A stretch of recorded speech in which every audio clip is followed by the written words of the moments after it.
Hi friends, இது வந்து ஒரு டே இன் மை லைஃப் vlog தான் வந்து பார்க்க போகிறீங்க. இதில் நிறைய ரெசிபீஸ், ஸ்மூதீஸ் எல்லா ரெசிபியும் வந்து ஷேர் பண்ணியிருக்கேன் நான். ஸோ மறக்காமல் வீடியோ லாஸ்ட் வரையும் பாருங்கள். ஸோ இது வந்து பார்த்திங்கன்னா ஏர்லி மார்னிங் எடுத்து தான். நைட் வந்து மழை வந்தனால சூப்பராக இருந்துச்சு காலை கிளைமேட்டு. ஸோ மணி பிளான்ட் இப்போ தான் வந்து வளர ஸ்டார்ட் ஆகிருக்கு. ஸோ எனக்கு வந்து பார்த்திங்கன்னா கோலம் போடுறதுன்றது ரொம்ப பிடிச்ச ஒரு விஷயம். ஸோ அதுக்கு இன்ஸ்பிரேஷனே எங்கள் அம்மா தான். எங்கள் அம்மா ரொம்ப அழகாக கோலம் போடுவாங்க. ஸோ எப்போவுமே வந்து கலர் கோலம் தான் வந்து போடுவாங்க.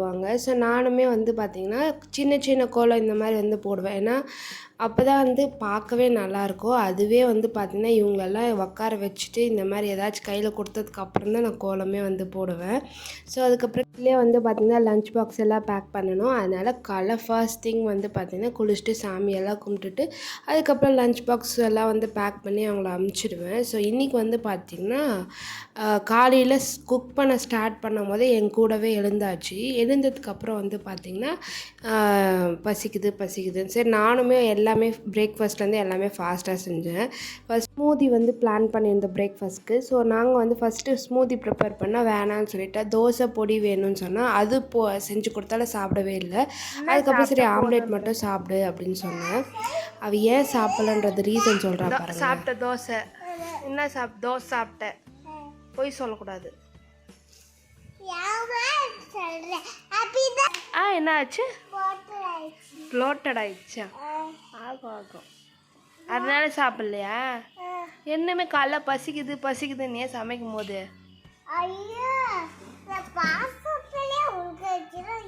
பாசத்துல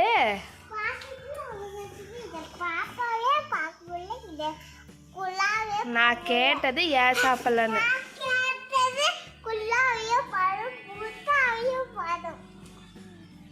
என் ஹஸ்பண்ட்லாம் சரி உன் வீடு சாப்பிட்லன்னா ஸோ பிரேக்கில் வந்து ஏதாச்சும் ஸ்நாக்ஸ் கொடுத்துருக்கோம்ல அது சாப்பிட்டுப்பா, இல்லைன்னா அவளுக்கு பசி எடுத்தால் லஞ்சு சாப்பிட்டுப்பா, ஃபோர்ஸ் பண்ணாதன்னு சொன்னாங்க. சரி நானும் ஃபோர்ஸ் பண்ணவே இல்லை. அதுக்கப்புறம் வந்து ஸ்கூலுக்கு வந்து கிளம்பிட்டா. ஸோ நான் வந்து பார்த்தீங்கன்னா நானும் பார்ப்போம் ஒரு 10 to 15 மினிட்ஸ் அப்படியே கொஞ்சம் நேரம் சன்லைட்லேயே உட்காந்துருந்தோம். ஸோ காலையில் அவளை அமுச்சிட்டா எங்களுக்கு எந்த ஒர்க்கும் அந்த அளவுக்கு இருக்காது. ஸோ ஏன்னா நம்ம லஞ்சும் வந்து ப்ரிப்பேர் பண்ணிடுறோம், காலை க்ளீனிங்கும் எல்லாமே ப்ரிப்பேர் பண்ணிடுறோம். ஸோ அதனால் ஒர்க் வந்து அந்த அளவுக்கு இருக்காது. நான் வந்து பார்த்திங்கன்னா பாப்பாவை குளிப்பாட்டுறதுக்கு ஹீட்டர் வந்து போட்டாச்சு. நான் வந்து ஒரு ஆயில் வந்து யூஸ் பண்ணியிருந்தேன். லாஸ்ட்டாக வந்து வீடியோ வந்து ஷேர் பண்ணியிருந்தேன் நான்.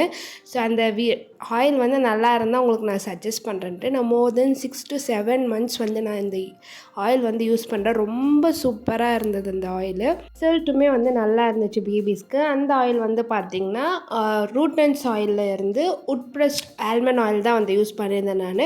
ஸோ காஸ்ட் வந்து பார்த்திங்கன்னா 1000 rupees நான் வாங்கும் போது இப்போ எவ்வளோன்னு எனக்கு தெரியல. பட் எல்லாருமே ஆக்சுவலாக 100 milli தான் அது. எல்லாருமே என்கிட்ட சொன்னது என்னென்னா 100 milli பாதாம் ஆயில் நம்ம ஹோல்சேல் ஷாப்லேயோ இல்லை வந்து வேறு பிளேஸ்க்கு நீங்கள் வாங்கினா கம்மி தானே அப்படின்ட்டு. பட் நான் சொல்கிறேன் இந்த ஆயில் வந்து நல்ல ரிசல்ட் வந்து எனக்கு பர்ஃபெக்டாக இருந்துச்சு. ஸோ அவங்க வந்து பார்த்திங்கன்னா நம்மளுக்கு இன்ஃபர்மேஷன் சொல்லியிருந்தாங்க எப்படியெல்லாம் யூஸ் பண்ணான்னு சொல்லிட்டு. நீங்கள் டவுட் இருந்தாலும் நீங்கள் வந்து அவங்களுக்கு ஒரு பர்சனலாகவே மெசேஜ் பண்ணி கேட்டிங்கன்னா எல்லாமே அவங்களுக்கு வந்து நம்மளுக்கு கிளியராக வந்து சொல்லிடுவாங்க. ஸோ என்ன கேட்டிங்கன்னா மணிக்கு ஏற்ற வர்த்தான ப்ராடக்ட் தான் இது. ஸோ நீங்கள் வந்து ஒன்ஸ் இந்த வைல்ட் நீங்கள் வந்து ட்ரை பண்ணி பாருங்கள். இது வந்து 0 monthsலேருந்து இந்த பேபிஸ்க்கு வந்து யூஸ் பண்ணலாம். நான் வந்து ஆயில் மசாஜ் பண்ணதுக்கப்புறம் கடலை மாவில் ஃபஸ்ட்டு அவளை குளிப்பாட்டிட்டு அதுக்கப்புறம் வந்து நம்ம நார்மல் பேபி சோப்பில் வந்து குளிப்பாட்டுவேன். ஸோ இதுதான் என்னோடய ப்ரொசீஜர். அதுக்கப்புறம் வந்து பார்த்திங்கன்னா எங்கள் கிச்சன் வந்து மோஸ்ட்டாக கேஸ் ஸ்டவ் வந்து நைட்டே க்ளீன் பண்ணிருவேன். நான் இன்கேஸ் நான் க்ளீன் பண்ணல அப்படின்னா அவளை ஸ்கூலுக்கு அனுப்பிச்சிட்டு எல்லா ஒர்க்கும் முடிச்சுட்டு அதுக்கப்புறம் வந்து க்ளீன் பண்ணிவிடுவேன். மெஸ்ஸியாக இருந்தால் அந்த அளவுக்கு குக் பண்ணணுன்னே எனக்கு வந்து மைண்ட் செட் வராது. ஸோ ஃபஸ்ட்டு கிச்சனை க்ளீன் பண்ணுறதை நான் குக் பண்ணோன்னே. ஸோ இது எல்லாமே வந்து பார்த்திங்கன்னா என்னோடய அம்மா கிட்டேருந்து தான் எனக்கு அந்த ஹேபிட் வந்தது. எனக்கு கோலம் போடுறதா இருக்கட்டும், இல்லை கிச்சனை நீட்டாக வைக்கிறதா இருக்கட்டும், எனக்கு குக்கிங் இன்ட்ரெஸ்ட்டாக இருக்கட்டும், எல்லாமே என்னோடய மதர் தான். நம்ம வந்து பார்த்திங்கன்னா நம்ம ஒரு தாய் ஆனதுக்கு முன்னாடி தான் நம்மளோட தாயின் அருமை புரியும்னு சொல்லுவாங்க. ஸோ எனக்குமே அப்படி தான். எங்கள் மம்மி வந்து பயங்கர ஸ்ட்ரிக்ட்டு. அப்போ ஃபீல் ஆகாது ஏன் அவங்க நம்மக்கிட்ட ஸ்ட்ரிக்டாக இருந்தாங்கன்னு சொல்லிட்டு. ஒரு மதர் ஆனதுக்கப்புறம் தான் எனக்கு வந்து அவங்க ஸ்ட்ரிக்டாக இருந்தனால தான் இப்போ நான் பர்ஃபெக்டாக இருக்கிறேன்னு சொல்லிட்டு. என்னோடய மதர் வந்து பார்த்திங்கன்னா ஒரு அயன் லேடி மாதிரி. அவங்க வந்து வீடியும் வந்து பர்ஃபெக்டாக வச்சுக்கணும், ஒர்க்கிங் பிளேஸ்லேயும் வந்து பர்ஃபெக்டாக வச்சுக்கணும்னு சொல்லிட்டு எப்போவுமே அவங்க கான்ஷியஸாகவே இருப்பாங்க. கான்ஷியஸ்ன்றது வந்து அவங்க பர்ஃபெக்டாக இருக்கணும், எல்லாருமே ஹாப்பியாக இருக்கணும். அவங்க வந்து பார்த்திங்கன்னா ட்ராவல் பண்ணுவாங்க. லைக் அவங்க வந்து ஸ்கூலுக்கு போகிறதுக்கு ஒரு 45 மினிட்ஸ், வரதுக்கு ஒரு 45 மினிட்ஸ். இதுவும் அவங்க வண்டியில் தான் போவாங்க வருவாங்க. ரொம்ப பிரேவ் லேடியும் அவங்க. எங்கே வந்தாலும் இப்போ என்னை பார்க்க வந்தாலும் அங்கேருந்து வண்டியில் வருவாங்க. நம்மளுக்கு பயமாகவே இருக்கும். பட் இருந்தாலும் நான் இருக்கிறேன், எனக்கு இன்னும் ஆகாது அப்படி சொல்லுவாங்க. இப்பயும் அவங்க தான் எனக்கு தைரியம் சொல்கிறாங்க, நீ என்னென்ன பண்ணு, நான் இருக்கக்கூடாதுன்னு சொல்லிட்டு. ஸோ அந்த மாதிரி சப்போர்ட்டில் நம்மளோட பேரண்ட்ஸ்னால தான் தர முடியும். லைஃப்பில் வந்து ஒரு நம்மளை உண்மையாக நேசிக்கிற ஒரு பர்சன் யாருன்னு கேட்டிங்கன்னா அம்மாவும் அப்பாவும் தான். அவங்கள மாதிரி ஒரு உண்மையான ஒரு அன்பு யாராலுமே தரவே முடியாது. ஸோ எங்கள் அம்மா வந்து ரீசெண்டாக வந்து இந்த 3 டேஸ் லீவ் விட்டாங்க. ஸோ அப்போ வந்து ஊருக்கு போனேன், ரெஸ்ட் எடுங்கன்னு நான் சொன்னேன். அவங்க வந்து என்ன பண்ணாங்கன்னா, இல்லை சார்ட் ஒர்க் பண்ணணும் அப்படின்னு சொல்லிட்டு எழுதுறதா இருக்கட்டும், இல்லை வந்து நெட்டில் சர்ச் பண்ணி அவங்க ரிட்டையர் ஆக போகிறாங்க. Such hard work person. என்னோடய ஹஸ்பண்ட் சொல்லிகிட்டே இருப்பார், என்னென்னா அவங்களோட ஏஜுக்கு நீ போகும்போது நீ அந்த மாதிரி வேகமாக இருப்பேன்னு எனக்கு தெரியல. உங்கள் அம்மா பாரு, என்னோடய அம்மாவை தான் அவருமே எக்ஸாம்பிள் காட்டுவார். ஸோ ரொம்ப இன்ஸ்பயரான ஒரு விமன் தான் அவங்க. ஸோ டாபிக் எங்கே ஸ்டார்ட் பண்ணி எங்கேயோ முடிஞ்சிருச்சு. ஸோ இதெல்லாம் வந்து பார்த்திங்கன்னா அக்கா வந்து பாப்பாக்காக வாங்கி கொடுத்த திங்ஸ் தான். ஸோ ஸ்கூலுக்கு போகிறனால லீவ்லேயே இருக்கும்போது கொஞ்சம் திங்ஸ் வாங்கி கொடுத்தாங்க. இப்போ 3 டேஸ் வந்து இருக்கும்போதும் என்ன பண்ணாங்கன்னா, என்னோடய டாட்டர் வந்து எங்கள் அக்கா கிட்ட கம்ப்ளைண்ட் என்னென்னா, வாங்கி கொடுத்த மேக்கப் எல்லாம் வந்து எனக்கு வந்து போட்டு அனுப்ப மாட்டேன்றாங்கன்னு சொல்லிட்டு. ஸோ இன்னும் எக்ஸ்ட்ரா இதெல்லாம் வந்து ரொம்ப க்யூட்டாக வந்து வாங்கி தந்தார். நான் வந்து ஒரு ஷாப்புக்கு நான் வந்து ஃபேன்சி ஸ்டோருக்கு போகிறேன் அப்படின்னா என்னோடய ஸ்டிக்கர் பொட்டு மட்டும் வாங்கிப்பேன், இல்லைனா பசங்களுக்கு வந்து வளையல் மட்டும் வாங்கி தருவேன். ஸோ நான் இந்த மாதிரி கிளிப்ஸோ எதுவுமே வாங்கி தர மாட்டேன். அவளுக்கு என்னோடய டாட்டருக்கு ஏதாச்சும் வேணும் அப்படின்னா அது வந்து என்னோடய அக்கா கிட்ட சொல்லி தான் அவள் வாங்கிப்பாளே தவிர என்கிட்ட கேட்கவும் மாட்டாள். ஏன்னா நான் வாங்கி தரதில்ல, அதனால் என்கிட்ட அதை கேட்க மாட்டாள், அக்கா கிட்ட தான் கேட்பேன்.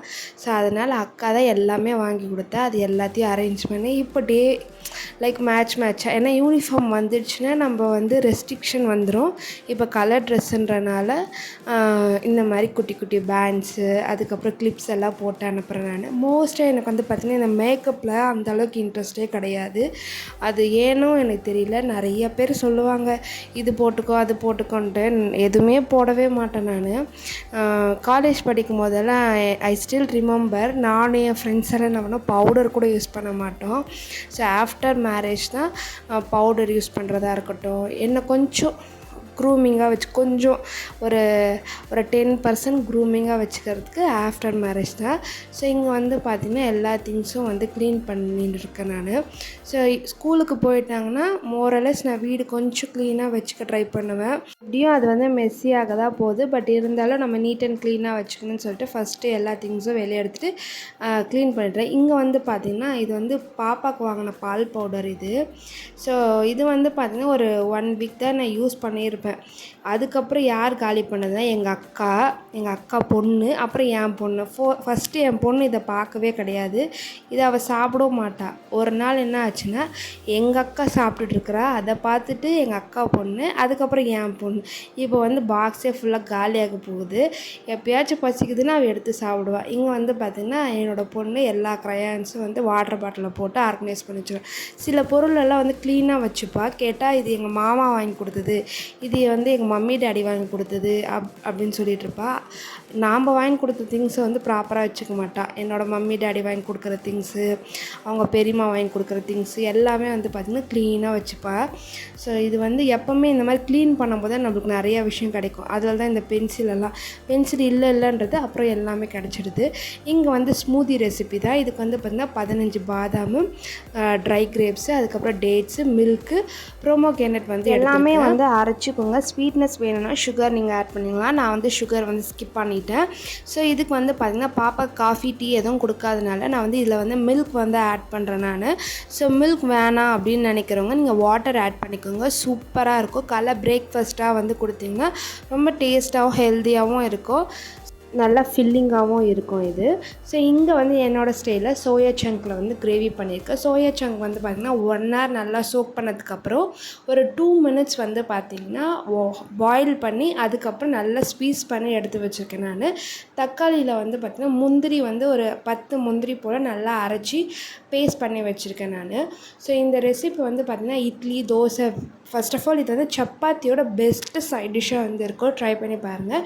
இங்கே வந்து ஆனியன், கேப்சிகம், தக்காளி வந்து கட் பண்ணி வச்சுருக்கேன். இப்போ வந்து பார்த்திங்கன்னா ஒரு மேரினேஷன் பண்ண போகிறோம். இதுக்கு வந்து சோயா சங்க்கு, இது கூட வந்து பார்த்திங்கன்னா கரம் மசாலா, அதுக்கப்புறம் வெறும் மிளகாத்தூள், தனியாத்தூள், மஞ்சள் தூள், அதுக்கப்புறம் கேர்டு வந்து நல்லா திக்கான கேர்டு, ஸோ புளிக்காமல் இருக்கணும். அந்த கேர்டு வந்து ஆட் பண்ணிட்டு கஸ்தூரி மேத்தி, இதோட பைண்ட் பண்ணுறதுக்கு வந்து பார்த்திங்கன்னா 1 டேபிள் ஸ்பூன் கடலை மாவு வந்து ஆட் பண்ணிக்கிறேன் நான். ஜிஞ்சர் கார்லிக் பேஸ்ட் வந்து ஆட் பண்ணிட்டு, அதுக்கப்புறம் ஃபைனலாக நம்ம வச்சுருந்த கேப்சிகம், ஆனியன், தக்காளி இது எல்லாமே நல்லா மிக்ஸ் பண்ணிட்டு ஒரு 5 to 10 மினிட்ஸ் நல்லா மேரினேட் பண்ணுங்கள். லாஸ்ட்டாக வந்து கஸ்தூரி மேத்தி வந்து ஆட் பண்ணியிருக்கேன். ஸோ மேரினேஷனுக்கு அப்புறம் கொஞ்சமாக ஆயில் சேர்த்துட்டு இது வந்து ஒரு 5 to 10 மினிட்ஸ் அந்த ஆயிலும் அந்த ஆனியனும் அந்த கேப்சிகமும் நல்லா வந்து க்ரன்ச்சியான ஃப்ளேவரில் வர வரையும் நீங்கள் வந்து லைட்டாக மீடியம் ஃப்ளேமில் வந்து இது குக் பண்ண விடுங்க. ஸோ தட் ரொம்ப டேஸ்ட்டாக இருக்கும். இது வந்து நீங்கள் அப்படியே சப்பாத்தியோடு நீங்கள் வந்து சாப்பிட்லாம். நான் வந்து பார்த்திங்கன்னா கிரேவி வைக்க போகிறேன். ஸோ கிரேவிக்கு வந்து பார்த்திங்கன்னா கொஞ்சமாக ஆயில் சேர்த்துட்டு சீரகம், அதுக்கப்புறம் நல்லா ஃபைன் சாப் பண்ண ஆனியன் வந்து சேர்க்குறேன். இந்த டிஷ்ஷுக்கு வந்து மெயினாக ஆனியன் வந்து நல்லா கோல்டன் ப்ரௌன் கலர் சேஞ்ச் ஆகணும்.